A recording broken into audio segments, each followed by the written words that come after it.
स्वागत है आपके अपने चैनल मैथ किंग मेकर में। आज हम पढ़ने वाले हैं क्लास 7 का chapter 12 that is algebraic expression. So आज इसके अंदर क्या पढ़ेंगे, हम बहुत सारी चीज़ें पढ़ेंगे। उससे पहले आप मेरे चैनल को सब्सक्राइब कर सकते हैं और लाइक कर सकते हैं, शेयर कर सकते हैं। तो लेक्चर को अंत तक देखने के लिए बने रहिए मेरे चैनल मैथ किंग मेकर पे। क्या पढ़ेंगे इसमें हम कि एक्सप्रेशन, अलजेब्रिक एक्सप्रेशन कैसे फॉर्म करते हैं, उसके अंदर क्या क्या चीज़ें होती हैं, टर्म्स होती हैं, फैक्टर होते हैं, कोफिशिएंट होते हैं। उसके बाद लाइक एंड अनलाइक टर्म्स पढ़ेंगे। मोनो, बाइनोमियल, ट्राइनोमियल किसे कहते हैं, पॉलिनोमियल किसे कहते हैं, एग्जांपल्स कुछ डिस्कस करेंगे, एडिशन, सब्सट्रैक्शन और finding the value of expression at a particular point और उसके यूज़ क्या होते हैं। जैसे मेरे हर लेक्चर में, मैं किसी भी लेक्चर को अगर मेरा होता है तो उसमें मैं यूज़ ज़रूर बताता हूँ कि उस लेक्चर को पढ़ने के आपके डे टू डे लाइफ में क्या यूज़ है। ठीक है, सो इस लेक्चर को पूरा देखने के लिए बने रहिए अंत तक मेरे साथ। तो आज हम सबसे पहले करते हैं कि एक्सप्रेशन क्या होते हैं, अलजेब्रिक एक्सप्रेशन क्या होते हैं। क्लास 6 में आप अलजेब्रिक एक्सप्रेशन पढ़ चुके हो।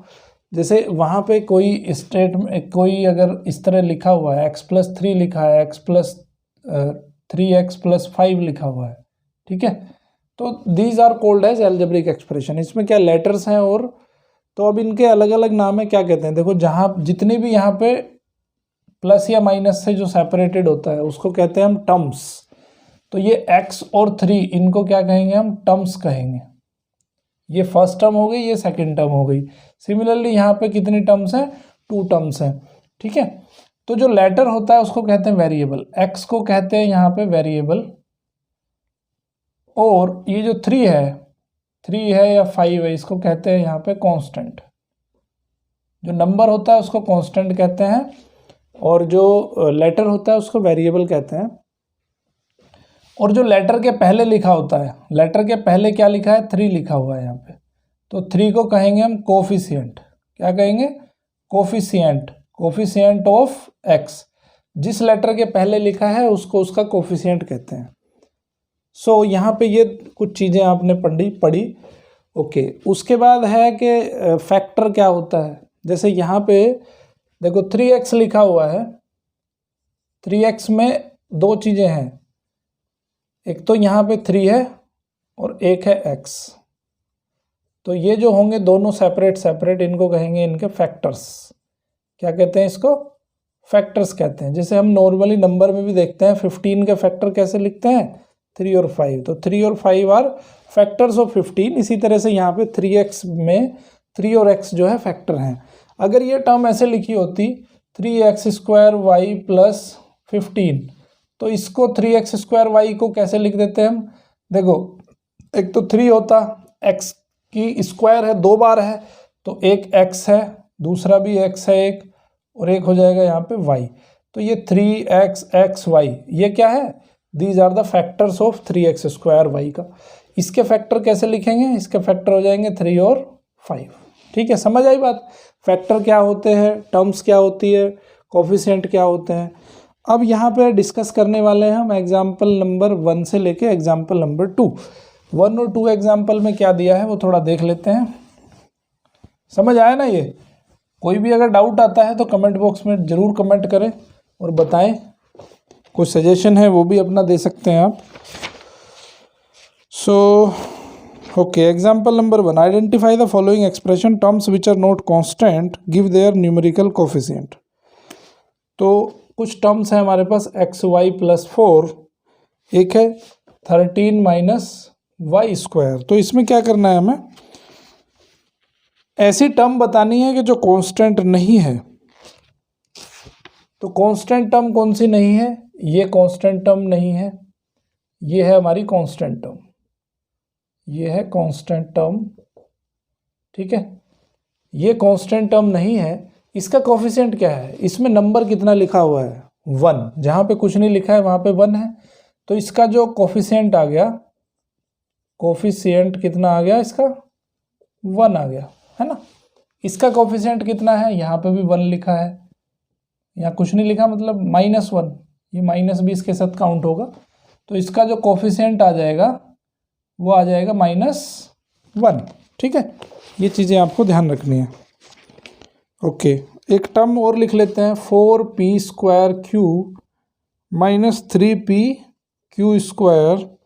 + 5। देखो 5 तो यहाँ पे कांस्टेंट है और यहाँ पे p² भी वेरिएबल, p भी वेरिएबल है और q भी वेरिएबल है, दो वेरिएबल यहाँ पे यूज हो रहे हैं। तो ये जो p²q है इसका कोफिशिएंट कितना है, 4 है। तो ये हो जाएगा इसका कोफिशिएंट ऑफ, देखो यहाँ पे कंफ्यूजन नहीं क्रिएट करना है, p² का कोफिशिएंट नहीं है अकेले, ये किसका कोफिशिएंट है, p²q का कोफिशिएंट है ये, ना p का कोफिशिएंट है ये 4, ना ये q का कोफिशिएंट है, p²q का कोफिशिएंट है 4, ठीक है।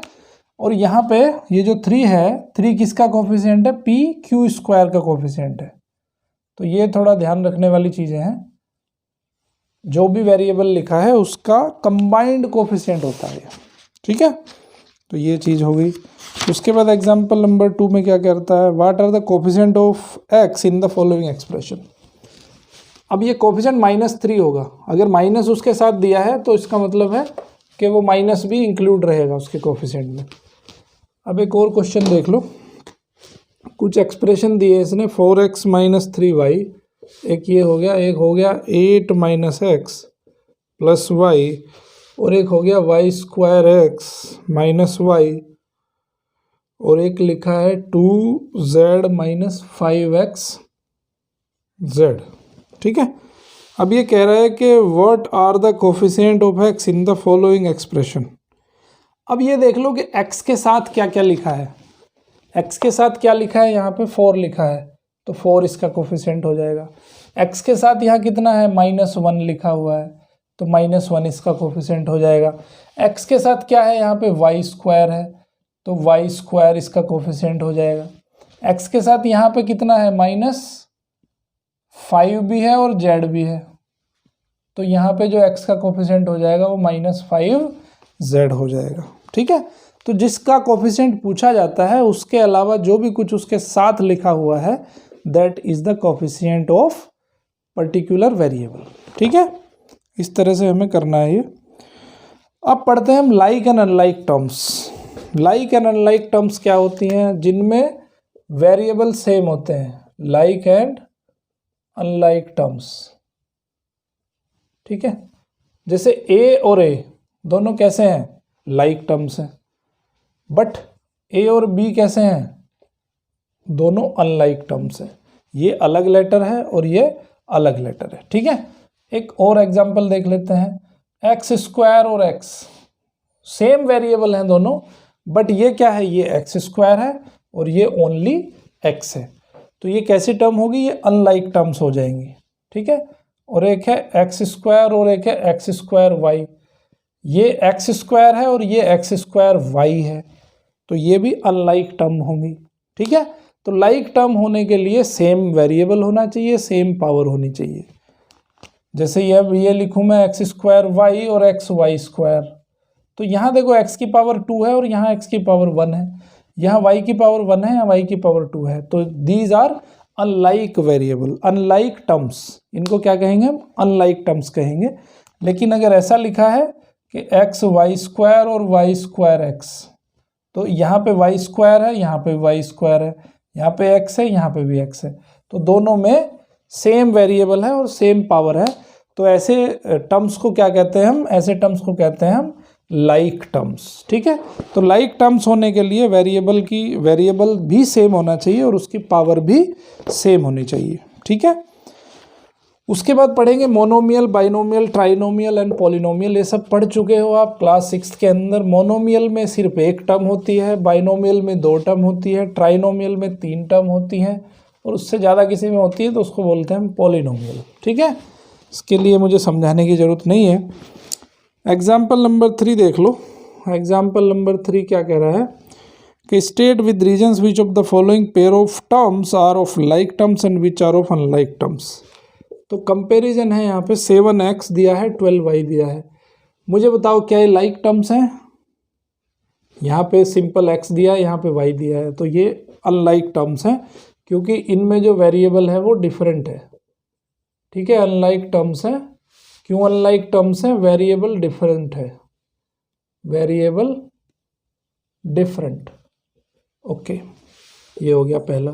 दूसरे में क्या है, दूसरे में दिया है 15x and -21x, same variable है, तो ये हो जाएंगी लाइक टर्म्स।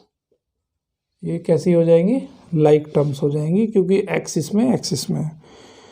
दूसरा है -4ab और 7ba, यहाँ पे भी a है, यहाँ पे भी a, यहाँ पे b है, यहाँ पे b है, तो ये भी लाइक हो जाएंगी।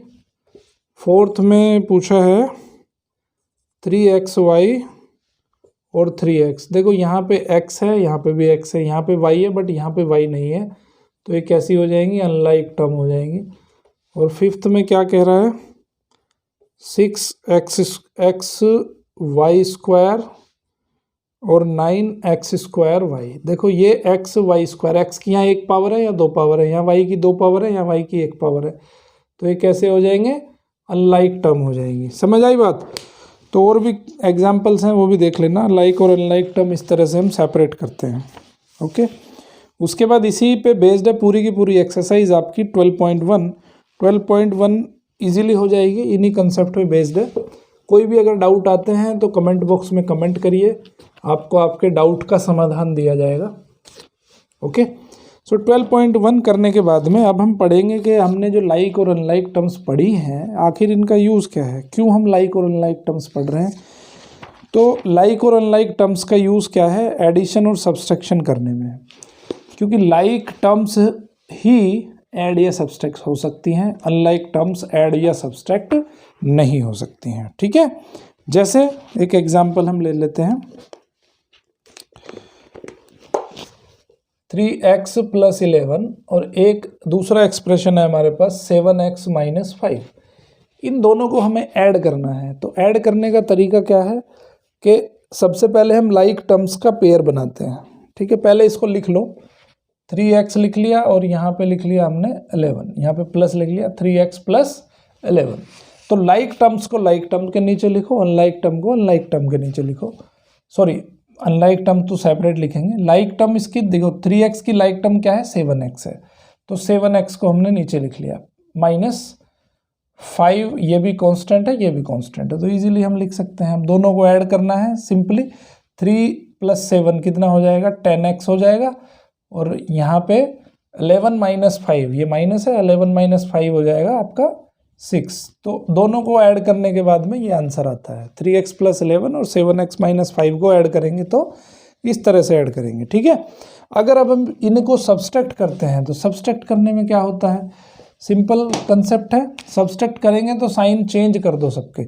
इसका साइन कैसा है, प्लस है, तो ये हो जाएगा आपका माइनस, इसका साइन माइनस है, देखो यहाँ पहले एक माइनस का साइन लगाओ, माइनस का साइन यहाँ लगाएंगे तो ये प्लस का हो जाएगा माइनस और माइनस का हो जाएगा प्लस। ठीक है, तो 3 - 7 इंटीजर्स को कैसे ऐड करते हैं, कैसे सब्ट्रैक्ट करते हैं, वो मैंने बता चुका हूँ ऑलरेडी इंटीजर की क्लास में।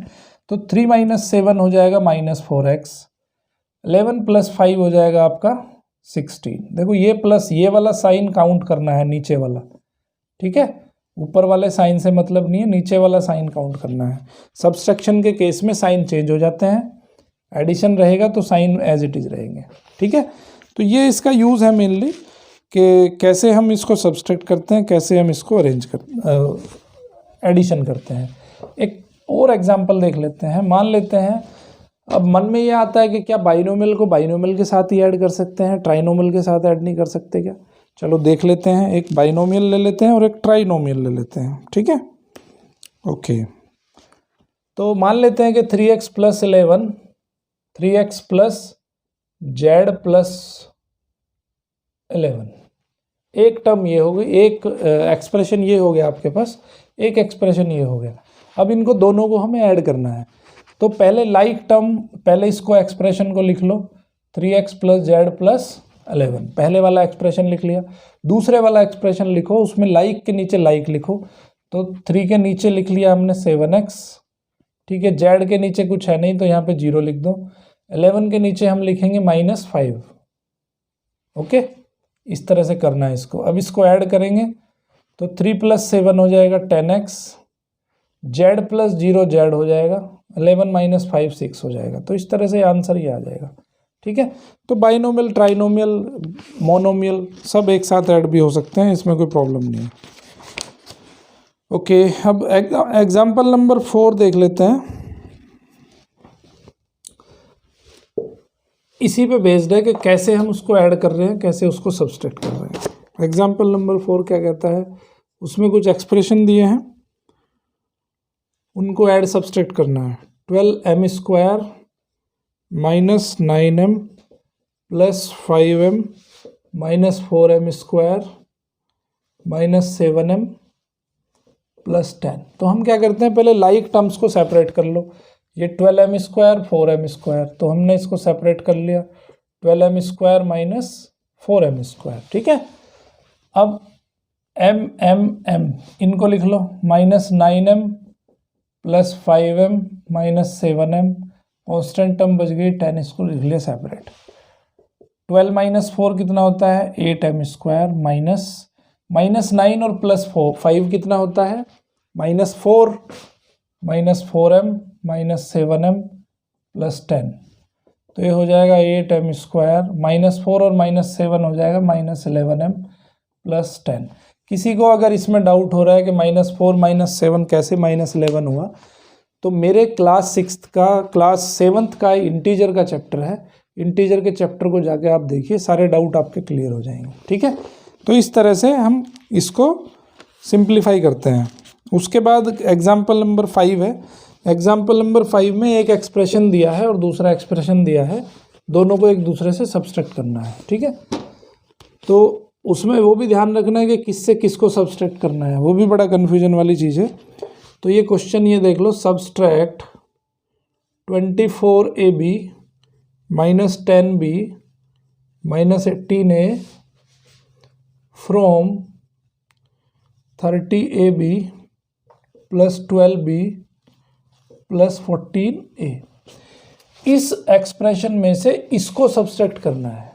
तो पहले जिसमें से सब्सट्रैक्ट करना है उसको लिखेंगे, इसमें से सब्सट्रैक्ट करना है तो इसको लिख लो। इसको सब्सट्रैक्ट करना है 24ab, देखो लाइक के नीचे लाइक टर्म लिखनी है हमें। 24ab, ab के नीचे ab लिखा, 10b को पहले लिखेंगे माइनस 10b और माइनस 18a, लाइक टर्म को लाइक टर्म के नीचे लिख लिया। अब सब्सट्रैक्ट करना है, सब्सट्रैक्ट करने का तरीका यहाँ पे माइनस लिखेंगे। उसके बाद क्या है कि सबके साइन चेंज हो जाएंगे, ये प्लस है तो ये हो जाएगा माइनस, ये माइनस है तो ये हो जाएगा प्लस, ये माइनस है तो ये हो जाएगा प्लस। तो 30 माइनस 24 कितना हो जाएगा, 6ab, 2b प्लस 10b ये हो जाएगा 12b, 14a प्लस 18a ये हो जाएगा 32a। तो ये आ गया आपका आंसर, ठीक है। इस तरह से करना है। अब करेंगे एग्जाम्पल नंबर 6 एग्जाम्पल में क्या है देख लेते हैं अभी। Example number 6, from the sum of, देखो यहाँ पे दो एक्सप्रेशन दिए हैं, 2y² प्लस 3yz और एक है -y² minus yz minus z²। इन दोनों का सम करना है और उस सम में से एक दूसरा दो एक्सप्रेशन और दिए हैं। कौन कौन से, एक तो yz प्लस 2z² और एक दिया है 3, ओके सॉरी, इसमें इन तीनों का तीन का सम करना है। From the sum of 2y² plus 3yz minus y² minus yz minus z² and एक और दिया है उसने yz प्लस 2z², ठीक है। इसका सम करना है और इसको सब्सट्रैक्ट करना है किस में से, 3y² minus z² and minus y² plus yz plus z², ठीक है। पहले इन दोनों का सम कर लो आपस में। सम कैसे करेंगे कि लाइक टर्म के नीचे लाइक टर्म, तो 2y² लिख लिया इसका, 2y² प्लस 3yz, ठीक है। पहले ये एक्सप्रेशन को लिख लिया। अब देखो इस एक्सप्रेशन को लिखेंगे। इस एक्सप्रेशन को लिखने का तरीका, पहले लाइक टर्म्स के नीचे लाइक टर्म माइनस y² यहाँ पे लिख लेंगे, yz इसके नीचे लिखेंगे, ठीक है, और z² अकेला लिख देंगे, यहाँ पे 0 लगा देंगे, ठीक है। उसके बाद इस वाले एक्सप्रेशन को लिखो, yz लिखो सबसे पहले तो वाई जेड लिख दिया, वाई जेड है प्लस का 2z² लिखो, यहाँ लिख दो 2z², ठीक है, उसको ऐड कर लो, 2y² माइनस y² हो जाएगा y², 3yz माइनस ये yz से yz कैंसिल हो जाएगा, तो ये आ जाएगा 3yz बचेगा, 2z² माइनस z² बचेगा z², तो ये आ गया, तीनों को सम करने के बाद ये आ गया। अब इन दोनों को सम करेंगे तो पहले लिखेंगे 3y² माइनस z², अब उसको लिख लो माइनस y² प्लस z², इसके नीचे लिख लिया, yz यहाँ लिख लिया, इसको 0 लिख दिया, ऐड करेंगे तो ये हो जाएगा 2y², यहाँ प्लस लिखो, z² 0 हो जाएगा और ये बचेगा yz। तो अभी हमें करना क्या है, फ्रॉम द सम ऑफ, इसका जो सम होगा उस सम में से इसको सब्सट्रैक्ट करना है, ठीक है, from the sum of this subtract the sum of, okay, तो इसको सब्सट्रैक्ट करेंगे तो इसको लिख लो नीचे, तो इसका y² का जो आ जाएगा लाइक टर्म 2y² हो जाएगा और yz का ये हो जाएगा, इसके नीचे लिख दिया मैंने। अब इसमें से सब्सट्रैक्ट कर दो, ये इसका साइन चेंज हो जाएगा सब्सट्रैक्ट करने पे, तो y² माइनस 2y² हो जाएगा minus y², 3yz minus yz हो जाएगा 2yz, और यहाँ z² के नीचे तो 0 है, तो ये हो जाएगा z²। तो आंसर आ गया आपका ये, इसके सम में से मैंने इसके सम को सब्सट्रैक्ट कर दिया, ठीक है। इसी के बेस पे आपकी एक्सरसाइज 12.2 कंप्लीट हो जाएगी। बहुत इंपॉर्टेंट एक्सरसाइज है, कोई अगर डाउट आते हैं तो कमेंट बॉक्स में जाके ज़रूर कमेंट करें, अपना डाउट ज़रूर पूछें, आपके डाउट का आंसर दिया जाएगा, ठीक है। अब उसके बाद पढ़ेंगे हम कि कोई हमें अलजेब्रिक एक्सप्रेशन दिया हुआ है, उस अलजेब्रिक एक्सप्रेशन पे उस जो वेरिएबल है, वेरिएबल की एक पर्टिकुलर वैल्यू दे दी, तो उस अलजेब्रिक एक्सप्रेशन की वैल्यू उस पर्टिकुलर वैल्यू पे क्या होती है। जैसे मान के चलो आपके पास अलजेब्रिक एक्सप्रेशन है x² + 5x + 2, ये कोई अलजेब्रिक एक्सप्रेशन है आपके पास। इस अलजेब्रिक एक्सप्रेशन में x की वैल्यू आपको अगर 2 रखने पे उसकी वैल्यू पूछ रहा है, तो क्या कैसे वैल्यू निकालते हैं वो बताना है। तो x की वैल्यू 2 रख दो इसमें, तो 2² + 5 × 2 + 2, ठीक है। तो 2² कितना होता है 4, 5 × 2 कितना होता है 10 + 2, ऐड कर दो 4 + 10 14, 14 और 2 16, तो यहाँ पे क्या आ जाएगा 16 आ जाएगा आंसर। सिंपल है। तो इसी तरह से आपको वैल्यू फाइंड करनी है अलजेब्रिक एक्सप्रेशन की, बस बहुत सिंपल एक्सरसाइज है। एक एग्जाम्पल मैं करके दिखा देता हूँ, कोई नहीं, यही एग्जाम्पल मैंने करके दिखा दिया आपको, बहुत आसान है। इससे एग्जाम्पल नंबर 9 में ले लेता हूँ। कह रहा है कि a की वैल्यू 3 है और b की वैल्यू 2 है, तो मुझे फाइंड करना है 7a - 4b। तो सिंपली a की वैल्यू 3 रख दो, तो 7 × 3 - 4 × 2, 7 × 3 21 - 4 × 2 8 हो गया, तो ये आ गया 13। तो कितना आंसर आ गया 13 आंसर आ गया, ठीक है। तो इस तरह से हमें सब्सटीट्यूट करना है वैल्यूज़ को। एक्सरसाइज 12.3 बहुत सिंपल है, इसी पे बेस्ड हो जाएगी पूरी की पूरी। ओके, अभी यहाँ पे हम पढ़ेंगे कि ये जो हमने पढ़ा है अभी अलजेब्रिक एक्सप्रेशन, बहुत बड़ा चैप्टर पढ़ लिया। इस चैप्टर को आखिर हमने क्यों पढ़ा, क्या यूज़ है इस चैप्टर का, वो हम यहाँ पे जानेंगे, ठीक है। तो पहला यूज़ जो है इसका पेरीमीटर फॉर्मूला में है।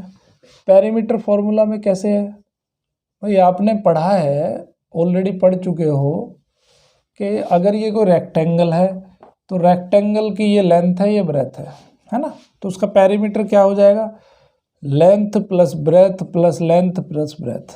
तो यहीं पे L + L कितने हो गए 2L, B + B हो गए 2B, 2 कॉमन आ जाएगा, L + B आ जाएगा, ठीक है।